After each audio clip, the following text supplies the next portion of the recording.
Pope to Cardinal Simoni, no prison can separate a person from God's love.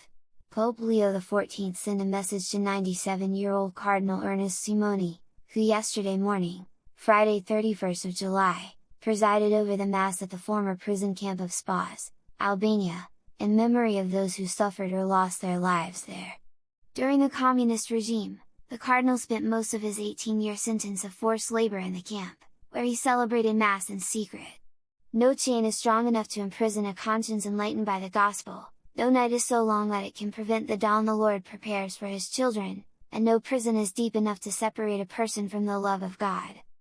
With these words, echoing St. Paul's letter to the Romans, 8:35-39, Pope Leo XIV addressed a message to Albanian Cardinal Ernest Simoni and to all those who took part in the Mass the Cardinal presided over on Friday morning, 31st of July, at the former prison camp of Spas, in remembrance of those who suffered or died there. A site where many bore the cross of injustice. That place, deeply engraved in the memory of the Albanian people, remains one of the most painful chapters in the nation's history. Spas was a place where many carried the heavy cross of injustice, the Pope wrote in the message, which was read at the conclusion of Mass. The Holy Father recalled that the blood of those who suffered and died among those mountains has watered that land, making it a silent witness to fidelity, courage and hope.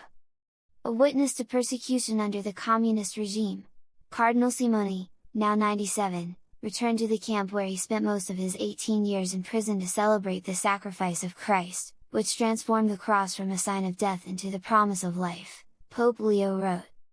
The Albanian Cardinal experienced firsthand the persecution of the communist regime. Initially sentenced to death as an enemy of the people, his sentence was later commuted to imprisonment in various labor camps, where he endured years of forced labor. "I risked my life every time I celebrated Mass." Cardinal Simoni recalled that during his imprisonment, he celebrated Mass from memory in Latin, noting, "I risked my life each time." He also said he heard confessions and distributed Holy Communion in secret. Explaining that he baked the bread using flour cooked over makeshift stoves and used juice squeezed from grapes for the Eucharistic celebration, he recognized, "If they had found me, they would have hanged me immediately." In fact, during Friday's Mass, the Cardinal showed those present the miner's helmet he wore as a young priest when he was sent to work underground in the mines. The Pope's prayer for those buried in unmarked graves. Reflecting on those years of persecution, Pope Leo wrote, "Who knows how many prayers rose to heaven from that place? How many supplications were whispered in silence? How many faces, marked by hardship and deprivation, entrusted their final hope to the Lord?"